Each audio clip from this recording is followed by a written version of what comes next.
Olá, boa tarde.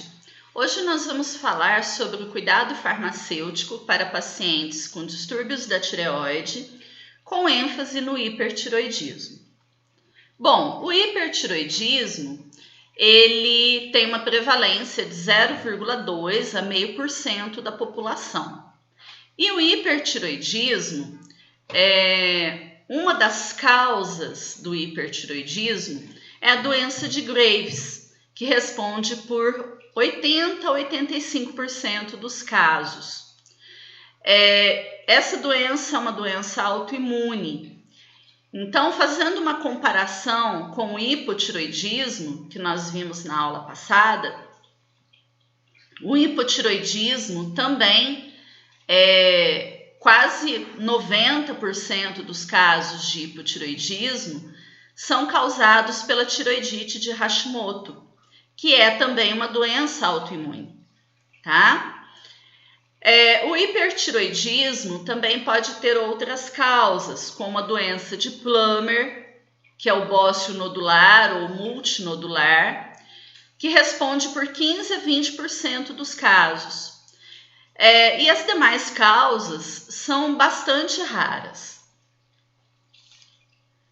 Bom, então, como nós falamos, como etiologia, nós temos a doença de Graves, o bócio multinodular, também chamado de doença de Plummer, o adenoma tóxico, o hipertiroidismo iodo-induzido, o tumor trofoblástico, o aumento da produção de TSH e o hipertiroidismo por fármacos.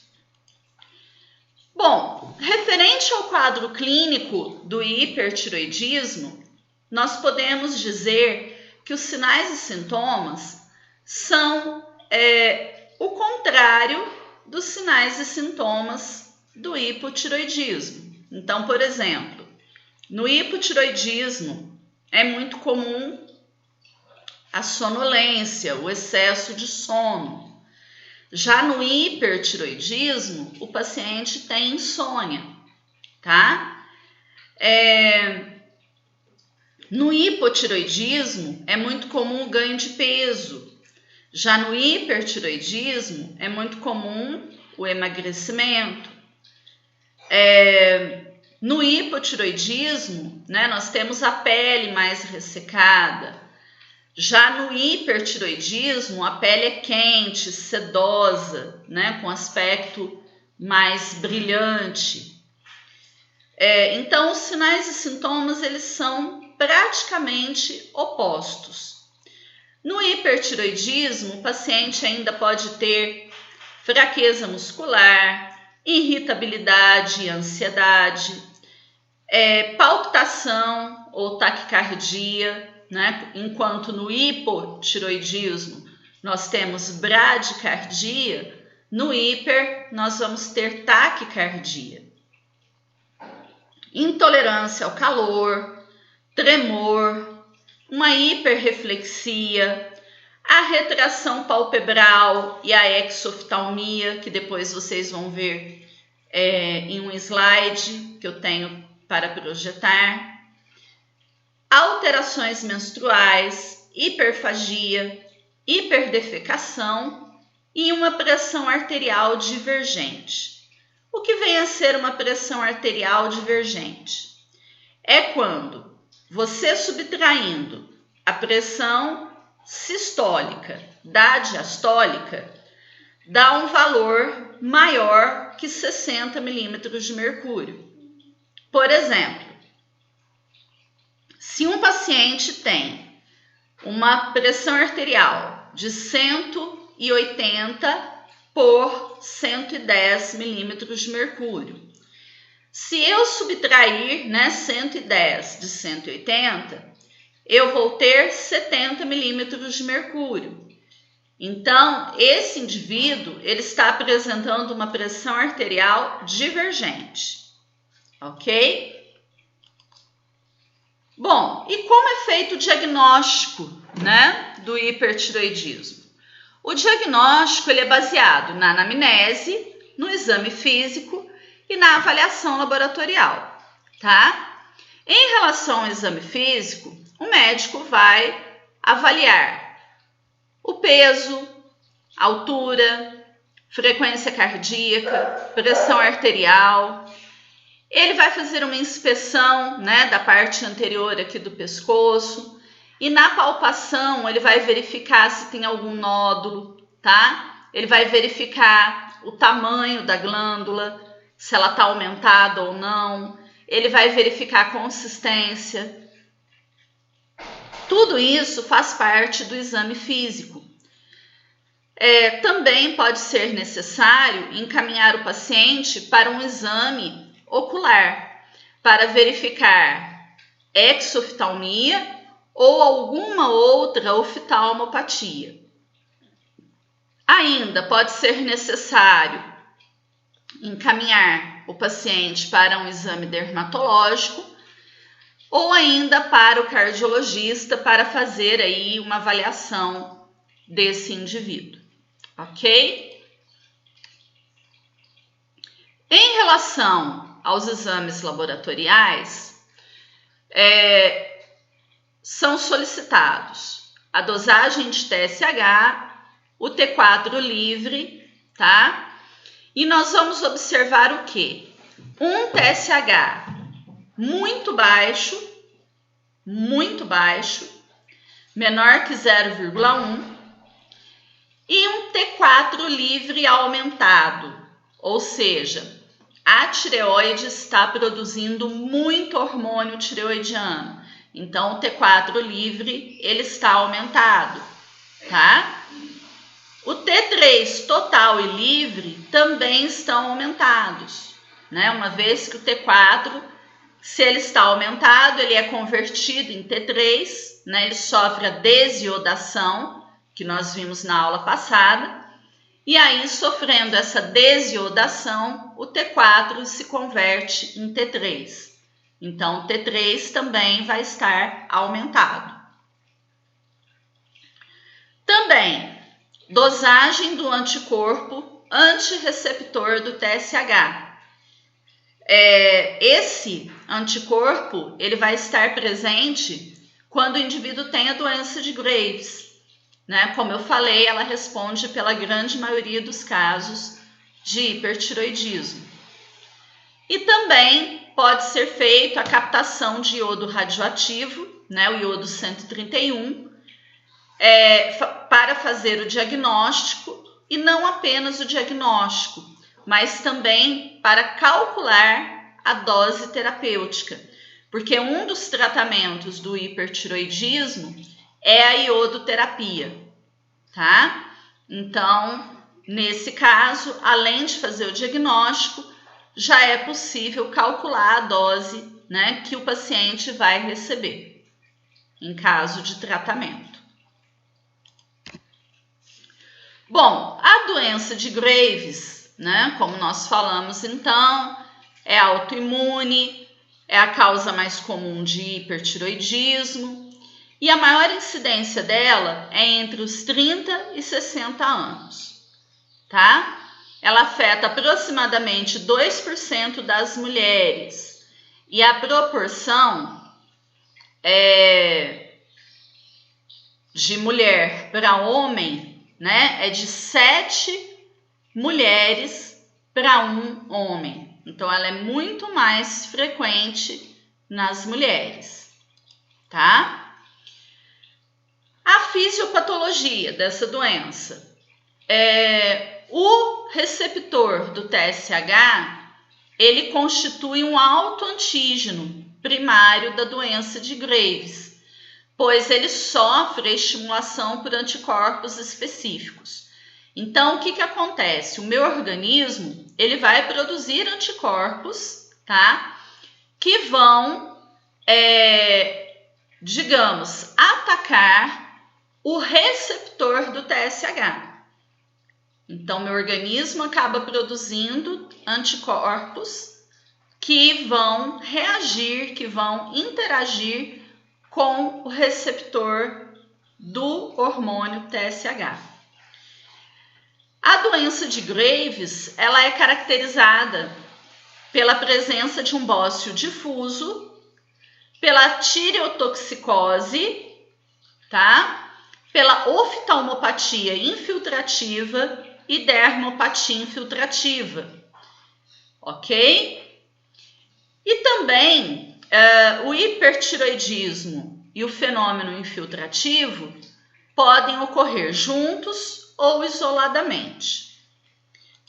Aqui nesse slide, né, você pode observar o indivíduo com a exoftalmia, tá? Então você observa, né, uma retração palpebral e os olhos como se estivessem saltados.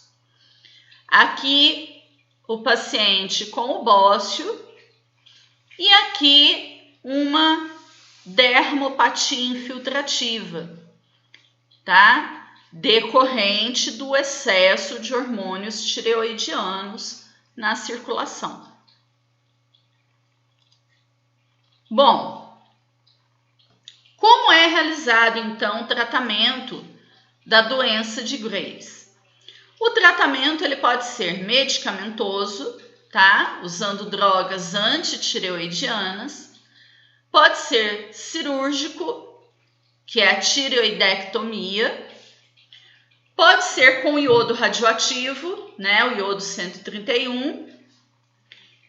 E também, é claro, se o indivíduo ele tem uma dermopatia, né, infiltrativa, isso precisa ser tratado. Normalmente são usados corticosteroides tópicos. Se tem exoftalmia, se tem algum outro problema a nível oftálmico, pode-se usar corticoides, imunossupressores, radioterapia orbitária e até mesmo cirurgia descompressiva, dependendo do tipo de problema que ele apresenta em nível oftalmológico. Em relação às drogas antitireoidianas, é importante dizer o seguinte: é usado em casos de bócio pequeno, tá? Em crianças, adolescentes e gestantes. As drogas mais indicadas são o propiltioracil e o metimazol, tá? Na verdade, o mais usado é o metimazol, que é o Tapazol, o nome comercial. Esses medicamentos, eles vão inibir a síntese do T3 e T4, tá? Nas células foliculares. Então, como nós vimos, né, nós falamos na aula passada, a tireoide ela produz muito hormônio T4 e pouquíssimo hormônio T3. Porque, na verdade, o hormônio T4 ele ainda vai ser convertido em hormônio T3 para agir, né, nos tecidos e nos demais locais do nosso organismo. Então, esse medicamento, né, o metimazol, ele vai inibir a síntese desses hormônios lá na tireoide, ok? E há uma possibilidade de remissão da doença, mas também há a possibilidade do indivíduo passar de hipertireoide para hipotireoide. Isso é possível, tá? Ou seja, ele tomando esse medicamento pode ocorrer, né, uma diminuição muito grande da produção dos hormônios tireoidianos e aí a tireoide passa de hiper para hipo, tá? Então, por isso, é importante fazer o acompanhamento do paciente para evitar que isso aconteça, né? Que ele saia de um quadro de hipertiroidismo e passe para um quadro de hipotiroidismo. O metimazol ele é usado em dose única diária, tá? Ele pode ser usado com leite, aliás, ele deve ser usado com leite, porque ele pode causar um certo incômodo estomacal, e o leite ameniza. Isso, inclusive, é uma recomendação da monografia do produto, tá? São raros os efeitos colaterais em dose menor que 20 miligramas, e 7,1% dos pacientes vão apresentar efeitos colaterais, né? Então, a incidência é relativamente pequena, sendo que 0,1% podem apresentar a agranulocitose, tá? Já o propiltioracil, ele é um medicamento de escolha para gestantes, lactantes e no hipertiroidismo grave. A dose habitual é em torno de 30 miligramas por dia, tá? Pode ter efeitos colaterais, mas a possibilidade é pequena. Agora, existe 0,4%, né, de possibilidade de agranulocitose. Bom, além desses medicamentos que atuam na síntese dos hormônios, nós temos medicamentos que são adjuvantes, que vão auxiliar, como é o caso dos antagonistas beta-adrenérgicos, como o propranolol ou atenolol, tá? Eles não têm ação nenhuma sobre a tireoide, eles não atuam diretamente sobre a tireoide, mas eles vão diminuir o quê? O sintoma de taquicardia, tá? Então, aquele sintoma, né, de taquicardia que o paciente tem, podem atuar sobre a pressão arterial, certo? Já que são antihipertensivos também. Então, os antagonistas beta-adrenérgicos, eles são adjuvantes do tratamento, tá? Que é o que está escrito aqui no slide. É para o tratamento dos sintomas da tireotoxicose, tá? É para tratar os sintomas da intoxicação pelo hormônio tireoidiano. Porque tireotoxicose é isso. É a intoxicação, é a toxicidade causada pelos hormônios tireoidianos em excesso no nosso organismo, tá? Bom, também podem ser usados os bloqueadores de canais de cálcio, como o diltiazem e o verapamil, ok? Normalmente são uma segunda opção, quando eu não posso usar, por exemplo, o propranolol ou atenolol, então eu posso usar esses bloqueadores dos canais de cálcio.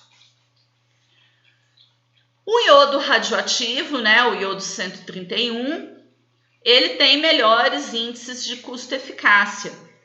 Normalmente reduz o volume da glândula, né, diminui a glândula, mas pode induzir um hipotiroidismo iatrogênico transitório ou permanente. A dose, ela varia de acordo com o tamanho do bócio, tá? Então, quanto maior o bócio, maior é a dosagem do iodo radioativo. E essa dosagem, ela é medida em MCI, né? Então, a dose vai variar de 5 até aproximadamente 15 MCI.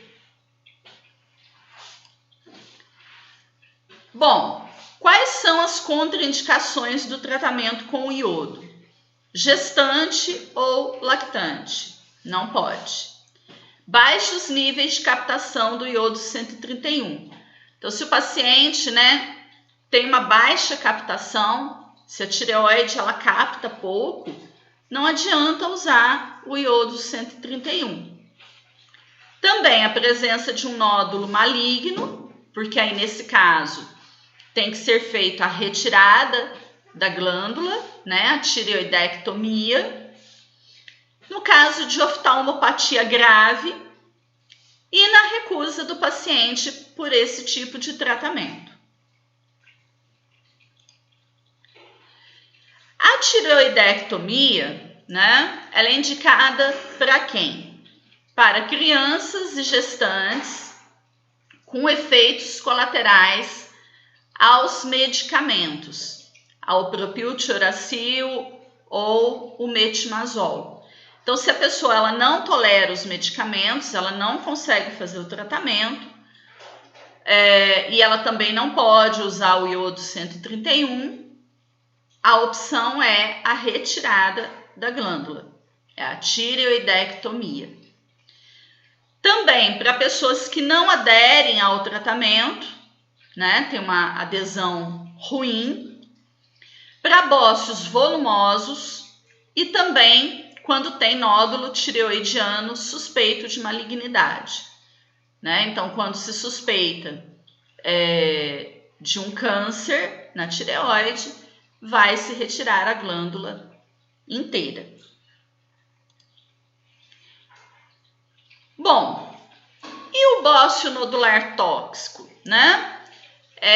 Nesse caso, há um aumento da glândula com pequenas massas redondas denominadas nódulos. Acomete mulheres em torno de 40 a 50 anos, né? Nunca em crianças. Então, esse é um diagnóstico diferencial, né? Um dos fatores que diferencia. A doença de Graves pode acontecer em criança, já o bócio nodular tóxico não acontece. E não se sabe exatamente o mecanismo pelo qual ele é produzido.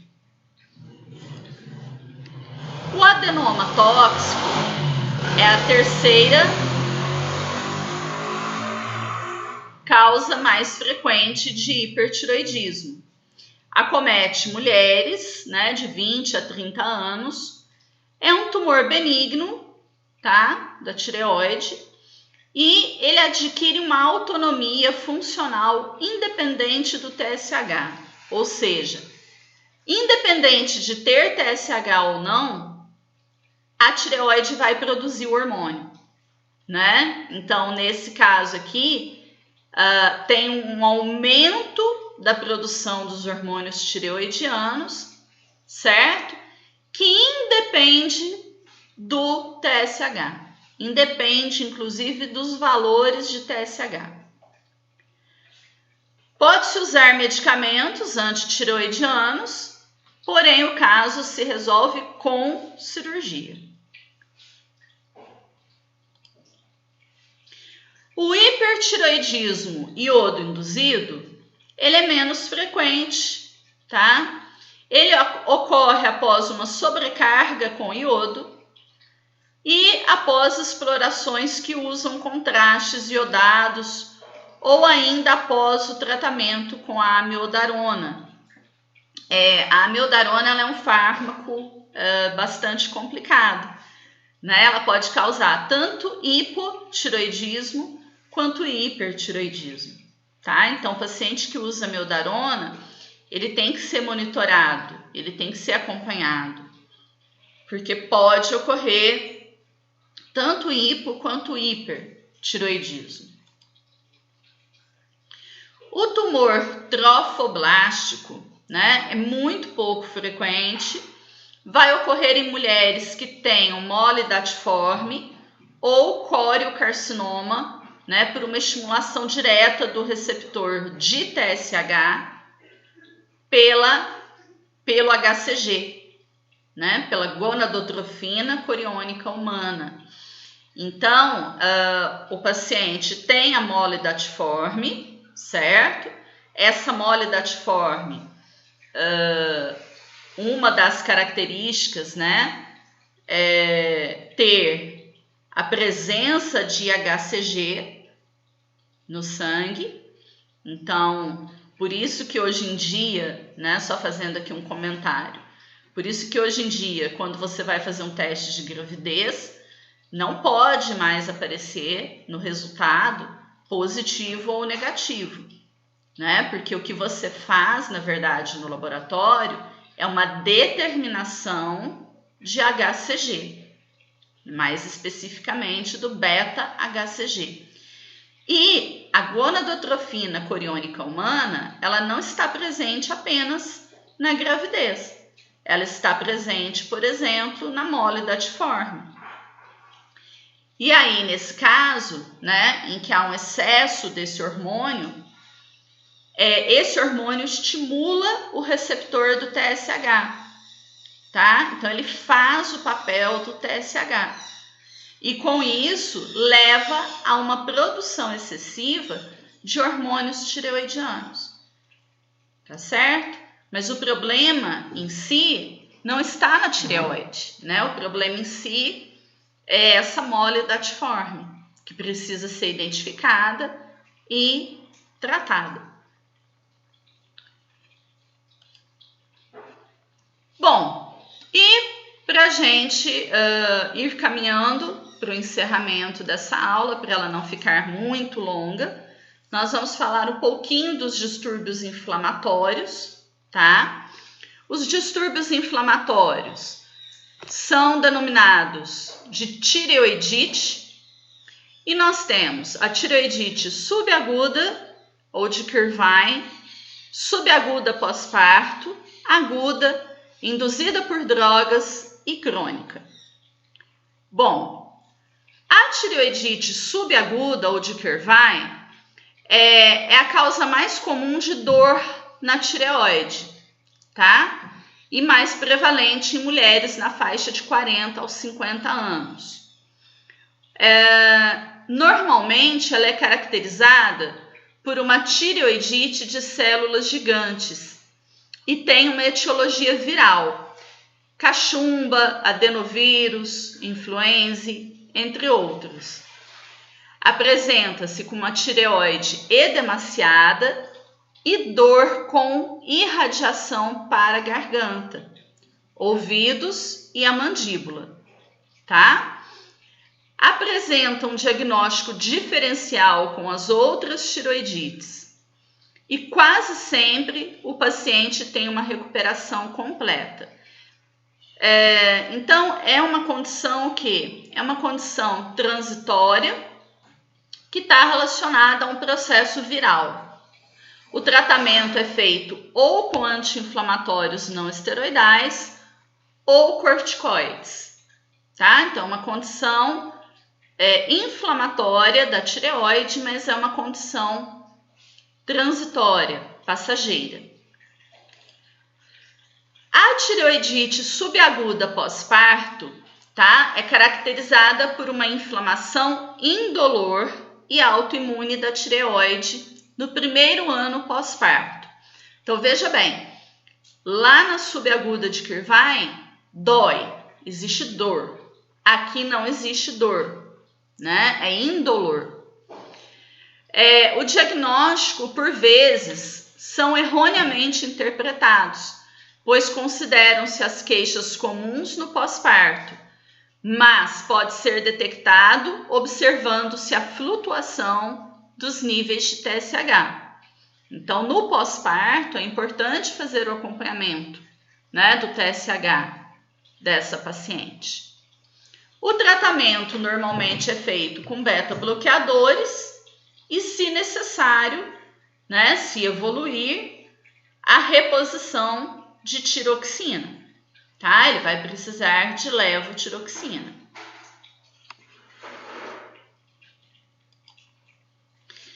A tireoidite aguda supurativa, né, uma condição desencadeada por uma infecção bacteriana, tá? Ou fúngica ou por micobactérias, mais frequentemente uma infecção bacteriana. Causam febre, dor na tireoide, calor e eritema locais, disfagia e abscesso. E por muitas vezes pode esse abscesso, né, supurar. Esse abscesso, ele se torna como aqui na figura. O diagnóstico é feito com achados clínicos, exames de imagem, ultrassom, punção aspirativa e cultura e antibiograma. E o tratamento, obviamente, é feito com antibiótico terapia, né? Verificado com antibiótico cuja bactéria é sensível.